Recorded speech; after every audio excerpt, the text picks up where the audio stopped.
11 दिसंबर 2023 को भारत की सर्वोच्च न्यायालय द्वारा एक ऐतिहासिक फैसला सुनाया जाता है जो था आर्टिकल 370 और 35A के निरस्तीकरण के ऊपर। आखिर इस आर्टिकल में ऐसा क्या था कि 70 साल से अधिक समय के बीत जाने पर भी किसी भी सरकार की हिम्मत नहीं हुई इसे बदलने की। सर्वोच्च न्यायालय का मानना था कि यह निर्णय भारत की संप्रभुता एवं अखंडता की संपुष्टि के लिए जरूरी था। न्यायालय का कहना ये भी था यह निर्णय वैधानिक एकीकरण को बढ़ावा देने के लिए लिया गया था, न कि विघटन के लिए। नमस्कार दोस्तों, स्वागत है आपका क्यूरियस इनसाइट चैनल पर। वीडियो में अंत तक बने रहें और वीडियो पसंद आए तो लाइक, शेयर और सब्सक्राइब करें।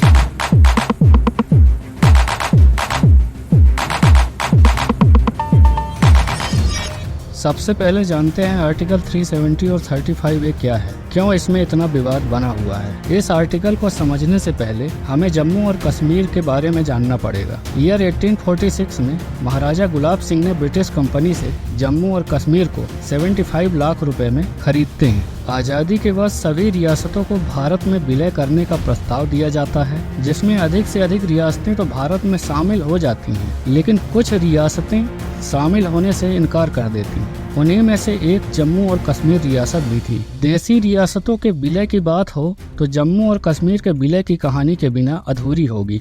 महाराजा हरि सिंह उस समय जम्मू और कश्मीर रियासत के शासक थे। आज़ादी के वक्त तक वह तय ही नहीं कर पा रहे थे कि वह भारत में शामिल हों या पाकिस्तान में। उनके सामने दोनों ही विकल्प था और विलय को लेकर उनकी भारत के साथ बातचीत चल भी रही थी। लेकिन इसी बीच पाकिस्तान ने अक्टूबर 1947 में कबायली लड़ाकों के साथ मिलकर जम्मू कश्मीर पर हमला कर देता है और हमले में पाकिस्तानी फौज भी शामिल होती है। पाकिस्तान के हमले से महाराजा विचलित हो जाते हैं और वे तत्काल भारत से मदद की भीख मांगने लगते हैं। 27 अक्टूबर 1947 को महाराजा हरि सिंह ने भारत के साथ जम्मू कश्मीर के विलय पर बिना किसी शर्त के हस्ताक्षर करते हैं। इसके बाद भारतीय सेना ने जम्मू कश्मीर से कबायली लड़ाकों और पाकिस्तानी फौजियों को खदेड़ना शुरू कर देती है। लेकिन यहाँ पर भारत से एक चूक भी हो जाती है, जो थी संयुक्त राष्ट्र में भारत के संघर्ष विराम का ऐलान करना। इसी वजह से जम्मू कश्मीर का एक बड़ा हिस्सा पाकिस्तान के अवैध कब्जे में चला जाता है, जो आज भी भारत के लिए एक समस्या बना हुआ है।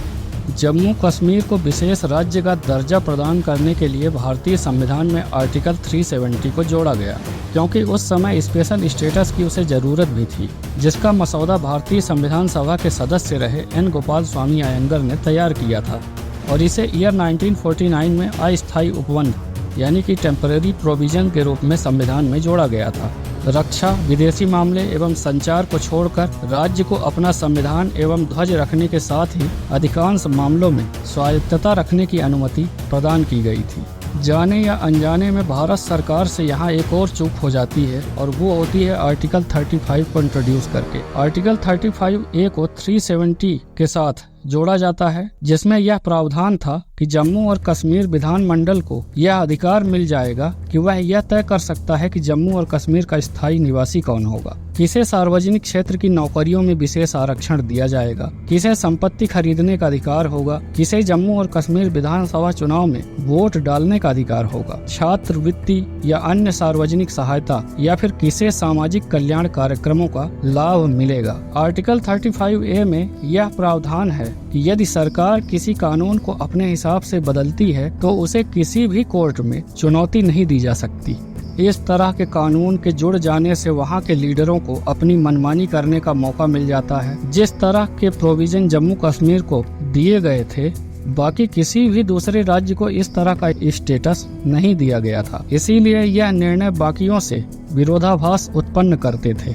जम्मू और कश्मीर की सीमा 3 देशों से मिलती है, पाकिस्तान, चीन और अफगानिस्तान। इस तरह के स्पेशल स्टेटस से भारत के सामने सबसे बड़ी चुनौती देश की सुरक्षा को लेकर था। आर्टिकल 370 और 35A के निरस्त हो जाने से यह समस्या काफी हद तक कम हो गई है। वहाँ के आर्थिक विकास संभव हो पा रहे हैं। वहाँ पर रोज रोज जो पत्थरबाजी, हत्या, लूट और अपहरण जैसी वारदातें होती थी, अब काफी हद तक कम हो गई हैं। अब भारत का कोई भी नागरिक वहाँ जाकर बस सकता है, जमीन खरीद सकता है या फिर सरकारी नौकरी पा सकता है। इस बारे में आपकी क्या राय है कमेंट बॉक्स में साझा करें और वीडियो पसंद आए तो लाइक, शेयर और सब्सक्राइब करना ना भूलें। धन्यवाद। जय हिंद, जय भारत।